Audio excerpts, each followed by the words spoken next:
sparks flying, and I guess the muffler fell off. I don't know. And we drove down to Fresno, and we picked up JoJo. Yes. Yep. Yes.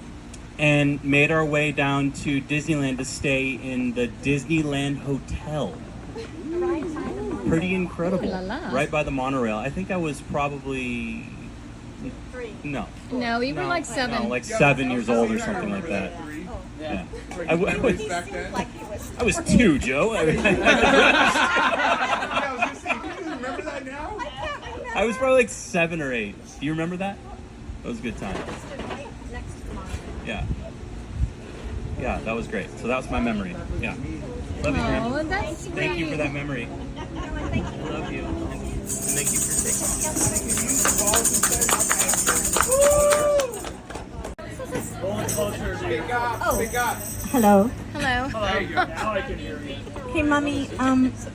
This is a silly memory, but I'm gonna cry. Okay, we'll cry with you. Do it. Do it. Okay, I'm gonna talk quick because I can't do it. My hair was wet when I was very young in Seattle, and I remember my mother putting my hair behind my ear, and it was very comforting. That's it. Oh, Joey. But I remember her always being there for me. And she couldn't kick me off her skirt. And then finally, I moved far away. Thank God. I mean, sorry. Let the inside thoughts come out. Daisy, it's your turn. But I have like a couple cool memories. I can't really speak. Then use the microphone. That's what it's All right, for. so You have to talk really close to it. one of my favorite memories of my mother when I was very young was sitting on the couch with her with a bag of peanuts. It would probably be raining outside. We were watching old school movies, like Cary Grant There movies. you go. And it was just sitting there on the couch with her, just, and she was cuddling me.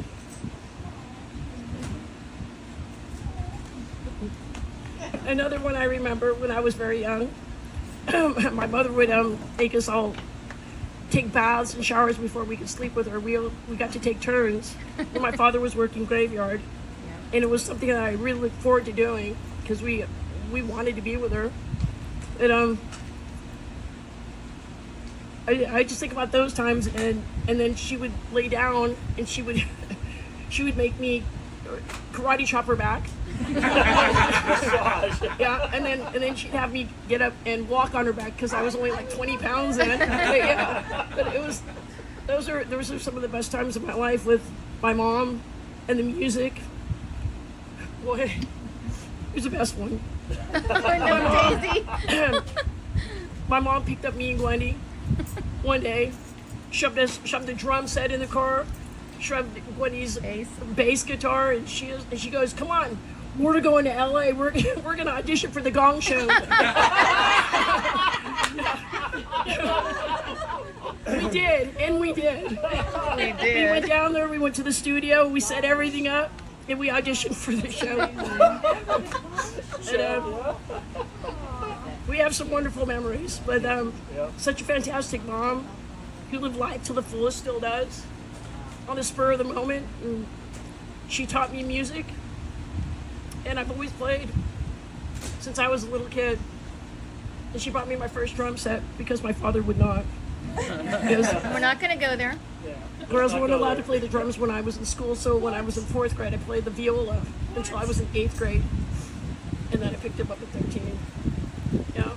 But I just want to thank my mom for what a memorable life that I've had. She's always helped me, always. And it still is. You're my inspiration. You're my spiritual leader.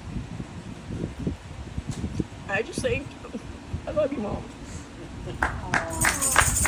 Forgot to write it down myself, but I didn't feel it out either. Just come on. You know. I know, Daisy, but I tried to play that song and it was a disaster. Come on, Silver Lip. but I Oh, knew we you know what could it's sing about. it. So, Still thinking about it. Silver Lip. You're so mean, Joey. What are brothers for? It's his job. Traumatized her as a I don't know how to say teenager. this, but I, especially in front of all these people, I love you with all my heart. You know, I'm gonna cry, but I can't remember a time that you didn't bail me out or help me out or just have a great time together. You know, like I said in the video, you've been there for in the smallest moments and in the largest milestones with all of my children. You've been there, but I actually do have a memory. And it was in, where are you, Jason? You have a memory? It was in that, I have a memory. That's where I get from. It was in the brown Mercedes, yay. So it's about midnight. I think it was midnight, and I got a call from my mom. Wendy, come on, let's go to Tahoe. We can stop on the way back and have strawberry ice cream. So we left at like midnight, gambled all night. That's just for fun. You know, we're not gamblers. We are risk takers, but not gamblers. And we had a nice Casella drive back, you know, from Tahoe and stopped, and we got that strawberry ice cream. I remember that. I also remember so many things.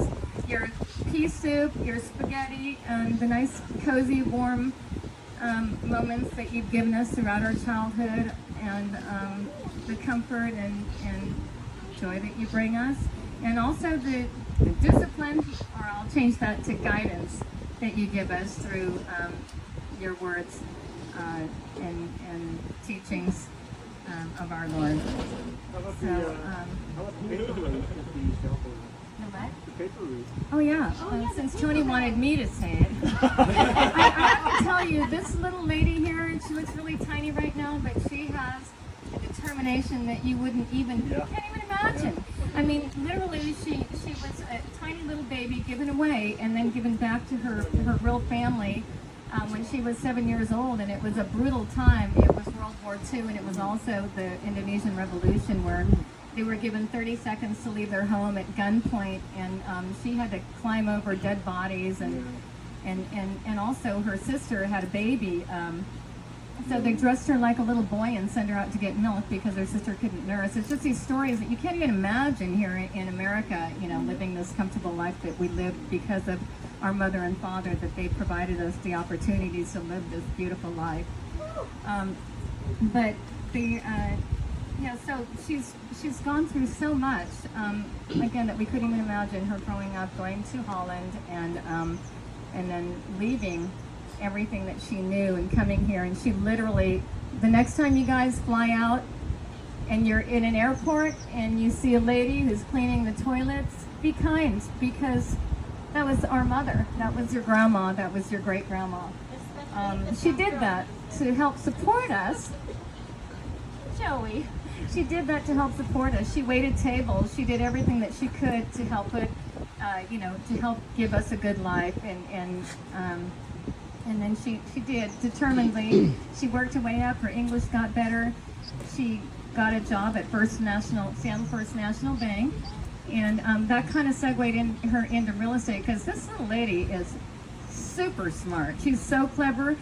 She might not know the language, but she knows the deal. She could have written that book, The Art of the Deal. I guess I didn't want to drop that out just in case, but she could have written that book, because this woman can negotiate, you know. She's a hard-nosed Armenian businesswoman.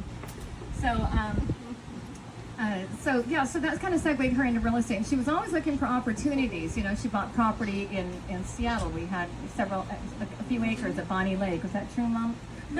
An acre or something. And then when we came here, she built the real estate empire. She had like 5 houses in Walnut Creek and Danville. She was always investing. There was always a deal somewhere. And that really is the heart of I believe, that is what we were raised with, the United States immigrant that comes over here for opportunity and good fortune. And she worked her way up to this wonderful life that we have right now. And I thank you, Mom. I get my work ethics from you. I get my good looks from you. I'm not just like your mama, you know it. We got it all from the Lord. And we got got it all from the Lord. Thank you, Jesus. So, Mama, on your 90th birthday, thank you. Thank you for everything. I love you with all my heart. I wish you many, many, many more years in good health. And again, I can't wait to see what you do next. So, happy birthday, Mom. What can I say about these 67 years that I've had with How about holding the mic closer? Oh, sorry. Put it in your mouth. I'm not you. So, Yeah. gosh, where do I start? It's called theater projection, okay? As Desiree mentioned, our mom has always been there for us, been very supportive. And, I still remember stories of when I was maybe like 2 years old, where my mom told me that one time where I was toddling out to get a newspaper, and she saw a journalist on TV that had passed away. And she saw a ghost, but I was like 2 years old. His apparition, I guess, which is kind of interesting. But at that time, I guess the Catholic Church didn't teach those type of things. But she went to a priest, and he said, "Yeah, they are there." But I think the interesting part of that is the apparition was there. When we moved or immigrated to the States, the newspapers that we used to wrap our belongings in also had the article about that journalist. So it just kept kind of reappearing in her life until she prayed for it. And again, that's some of the spiritualistic things that we've experienced growing up with our mom. She was always there in helping us understand how Christ is in our life, and bringing us to church, even though our father was not a believer at the time. And it was every Sunday, went through catechism, communion, all that. But some favorite memories, to be a little bit less serious.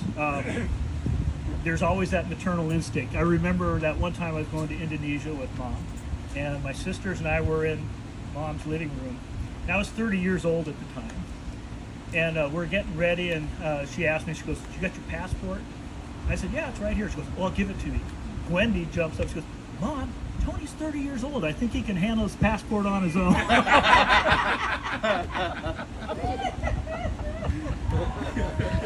So that maternal instinct is there, and I see that in my sisters, I see that in my wife, I see that in all the lovely women in the Jurgens family. The other stories, some memories that I retain, I still remember when we were in Indonesia, in Jakarta. We were staying at the Hotel Borobudur, and we used to sit in the cafe, and I remember eating lunch there, and my favorite dish, I remember sitting there across from Mom, I'd end up eating soup buntut, and I don't know if anybody knows what soup buntut, but it's oxtail soup, and it was just wonderful. So I'd be just,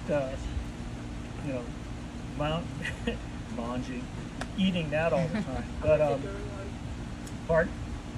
And the durian. Oh yeah, the durian is good, but it smells. That's another story for another another time. But another memory that comes up to me, and this is more when I was a teenager, and we were living over on Hawthorne Drive. Not all of you might know, but my mom was into table tennis, and she actually won, a championship in Holland. I remember the little trophy. Well, she was pregnant with me. Yeah. And we used to have a ping pong table in our backyard, and our next door neighbor, thought he was really hot and played. Yeah, he thought he was hot stuff. Yeah.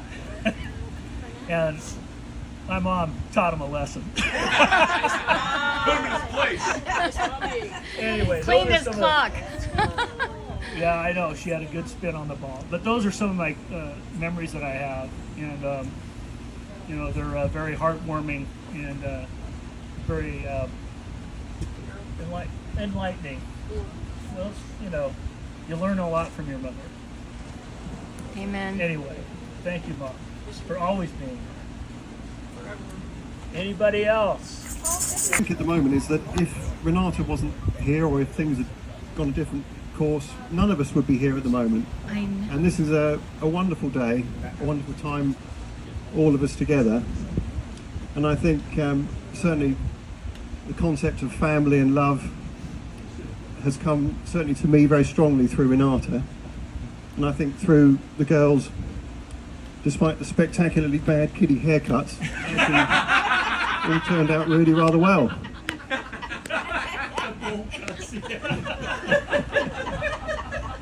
I can remember one time when we were about to go to Europe on a little trip to see Mayor Bernardo or something like that, and I was late and I hadn't cut my hair, and she said, "Do you want me to cut it for you?"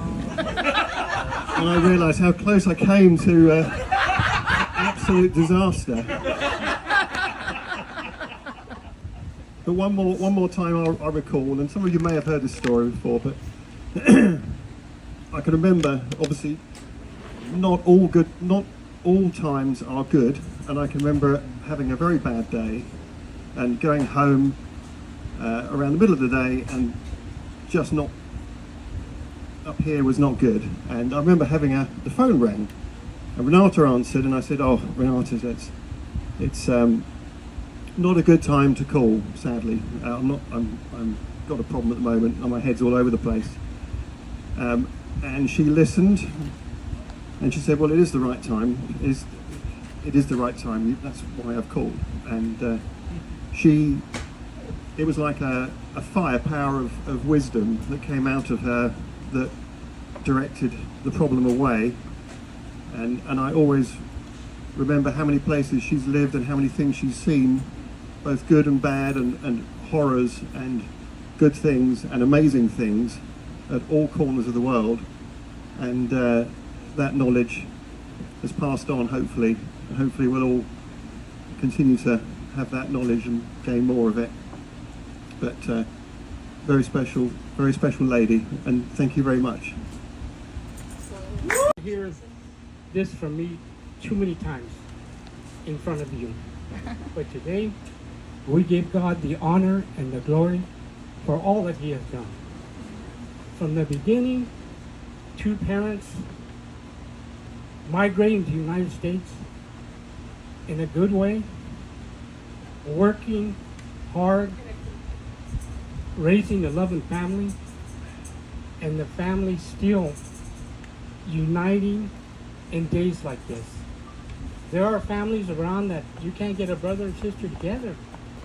But look what God has done in her life because of the children that she's raised and God in her life. Praise God. I can see from the outside looking in, you can see the hand of God working the family here. You know, because God is great and He is worthy to be praised. I share the joy of your mom, my mother-in-law, as being number one son-in-law. You know?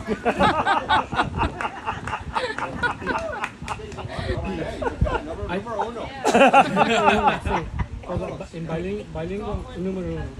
But I just want to let you know that this family is wonderful. I hope that you continue to have this wonderful, unified family unity that you have. And my wishes is for all of you that the Lord can continue to bless you, unite you, and bless Renata. And that's it. And I thank you for letting me come here. And I thank you for Renata for allowing me to be numero uno still. I will be giving you a ride home. And I want to thank. I want to notice Dave. Dave, all the work that you've done here. Everybody, just give him a hand. Applause. The tables, all the work that he's done on the sidelines. For Tony and his wife, you know, to open up the doors for all of us to be here in a nice, comfortable, safe environment. You know, just give Tony and his wife. Tony! And And I want to thank the Lord for my beautiful wife. And I want to thank the Lord for my beautiful wife's family. And that's it. All right, so I just want to share your joy in the celebration of Renata's 90th birthday. And let's give the Lord and Renata a hand clap. So, Walnut Creek, huh? I've been here a while. I was born here. What's the deal with airline food? What's the deal with the traffic on 680 lately? Huh? Am I right? Huh? Anyway. Now to touch on what Natalie's saying about the gardening, that's always been a real big pleasure going over there and hanging out with you. I know it's been far and few between the last few years, but you know, life gets busy, and I just love that we were able to come up here, down here, and see you for your 90th birthday, and show our love for you. But, anyway, happy birthday.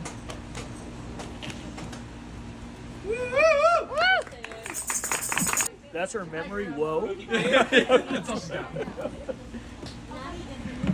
Thank you very much. Yeah, grab that mic. Hair is like this today. I wore it like this as a gift for Grandma. She asked me to wear my hair down for everybody. In case you were wondering. Huh? Talk into the mic. Right here? Okay. Into the microphone. Into the microphone. Okay. I'm sorry. I'm watching you. Keep getting further away, that's the problem. Grandma. Favorite memory? So the well, my favorite memory has actually been like the last like about a year and a half. I've been getting really close with Grandma. We've been hanging out every week. I come over and we do yard work together, and just like we listen to like her old records together. I like kind of just discovered the fact that she used to record music all the time when I was a kid. Like I didn't know that she was in a band and she recorded with Klaus and everything. And like I heard the recordings and she was singing them to me. I went over there one day and we spent like most of the day just like singing and recording and trying to re-record her history and everything. And it was just like amazing seeing the music that she's written, hearing her sing it. And even when you get up out of your chair and you're doing your little dance moves in front of the doors. That's my favorite. It's been amazing.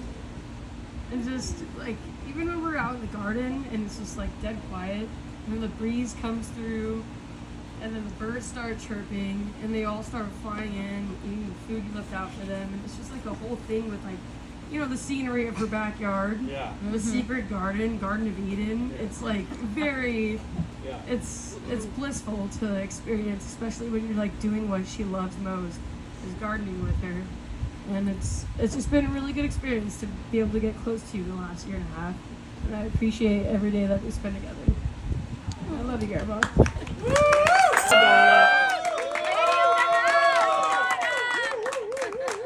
All right, can you hear me? Yes. So my dad was a deacon and a Sunday school teacher and pretty much a self-proclaimed expert on anything religious and, you know, a stack of Bibles this high, all versions. But he loved to come out and talk to you about religion. And I don't know if you guys always agreed, but he loved to talk to you about it. So, and then the other thing I remember is my dad loved chicken livers, and my mom could not stand them. She couldn't even cook them. She couldn't see them or anything. So he never got chicken livers. He went to a restaurant that had them, but you invited us out, and that's what you fixed. And I learned her recipe, which was just incredible. Yeah, the chicken livers. It was chicken livers with vinegar, sugar, and crushed red pepper. And if you guys like chicken livers, it's a fabulous way to fix them. Not how we fix them in West Virginia, I can tell you that. But he loved them, and so and then Tony won't eat them, of course. So that's my memory that I want to share. Oh, that's sweet. All right. No, I'm here. So I'm kind of a car guy. I've driven lots of different marks and makes of cars over the years. Closer to the mic.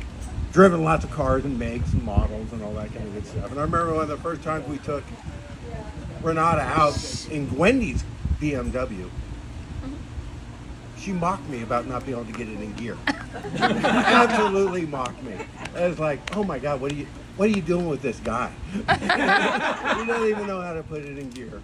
But we soon got over that. We've had a lot of great conversations after church in the truck. When we're out of the norm. And I just want to thank you so much for accepting me into your family, they're all great. And I love every one of them. We have a great time. We have a great relationship with everyone. So I thank you very much for that. And happy 90th birthday. And hope you have 100 is going to be a lot of work. I mean, but we'll get it done. So happy birthday. Thank you very much.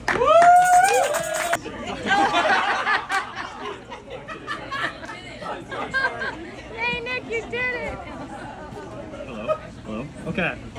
I'm totally not nervous, but alright, I was trying to think of what to say, and probably the biggest memory that I have was back from high school when we had to do a family history project and basically compile family history of how we got to the United States, how we grew up, and how it all started. And I remember calling you and telling you about my project and how I wanted to hear about how you grew up and how our family came to be and what the entire story was. And that was probably the most memorable thing for me because I got to learn our roots and how we came to be and how we got here. And hearing your story and the troubles that you faced and everything you did to get here and build this family. You're doing great. You're doing great. Well, to me, it was absolutely incredible because, sorry, I didn't realize that. Doing fine. It's incredible because it's so many things could have happened to stop this from becoming what it is. And it's so beautiful. And we all care so much for each other. Feel it. Let it out. Embrace I did not expect this. But also just how inspiring it was to see what you went through to build this. And seeing the love that you pour into the entire family and the kids and how you raise them to raise our grandchildren and then instill that into us and tell us how important it is that we all stay together as a family. And not not a lot of families get that today, and I think it's really important, and I'm so thankful for everything that you've done and how you've kept the Lord in our lives and everything that you've created, and I'm very extremely thankful for that. So just want to say I love you, Grandma, and thank you so much, and happy 90th. Mama J. Happy birthday. I first met you in 1995. That was almost... Yeah, James and I met you the same year. And I was a kid. And the first time I met you, you treated me as if I was already part of your family. You looked me straight in the eyes, as only you can do, and looked right into me, and I just felt the love, and I've always felt loved by you and included in your family and in your huge umbrella of love. And that was from day one. You immediately accepted me because I love Jason and because I loved your family, and you've always cared about my family and been, interested in praying for my family and caring for my family, and of course my children who are your family. But I'm talking about she always asks over my parents and now my dad and my sister and my brother-in-law. So she never forgets them in her prayers, and I'm just grateful to be a part of this amazing family that I feel like I've always been in, that I grew up in. And so I'm grateful to you, and I wish you the happiest birthday and many, many more years to feel all of our love.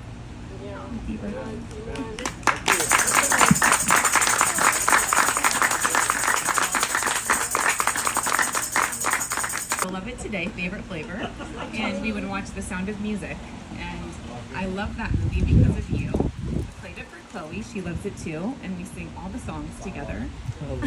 Such a long movie though, I think I only made it past intermission once at your house. I saw the second half.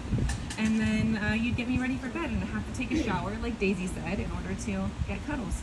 Right. You know, Jess, I think what I remember now that you mentioned The Sound of Music, I think that was the first movie that Mom brought all us kids to. Oh, really? Yeah, up in Seattle. Yeah. Every time we watched it. No, that was for my birthday. Yeah. And I love having books and Books or something. Say happy birthday.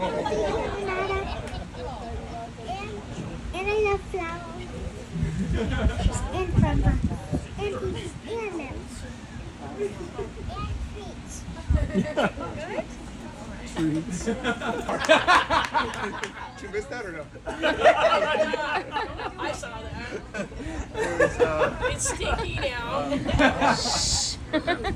Anyways, guys, I had a very small family. My brother only had, I had no brothers. My cousin is on my dad's side, and I have another cousin on my mom's side. So that's kind of it for us. I'm the last Califati, other than Chloe, and then by marriage, Jess. I think it's great for Chloe that she gets to grow up in kind of a big family. She gets to meet her great grandma, because not some people don't even get to meet their grandma. So it's very amazing. It's also crazy how it's just like this mix of everything. She's like Indonesian, Jewish, like two different versions of European, like Greek also. So it's like literally like the muddiest little kid ever. And then just looking at you and then looking at her, it's like it's just crazy how you guys are related. But so guys, I'm glad glad to meet you in many more years, and I hope you're having a good 90th and you look great, and many more birthdays. Honor, my youngest son. Hello. It may not seem like much, but to... Who are you? Oh, you don't know? You're unfamiliar with my legacy. You see, this here is my grandmother. In fact. Two loves in my life that I can easily attribute to my grandmother. I remember the first time I ever stepped foot in her patio and saw her garden, and to this day I have such an appreciation for nature and its beauty because of you. And spending time when my mom would take us over, this cute little tea set and that grandfather clock, and to this day I still love tea more than coffee. It seems small, but it's made such an impact on my life in terms of my appreciation of little things and just keeping centered on the world. Thank you, Grandma. Happy birthday.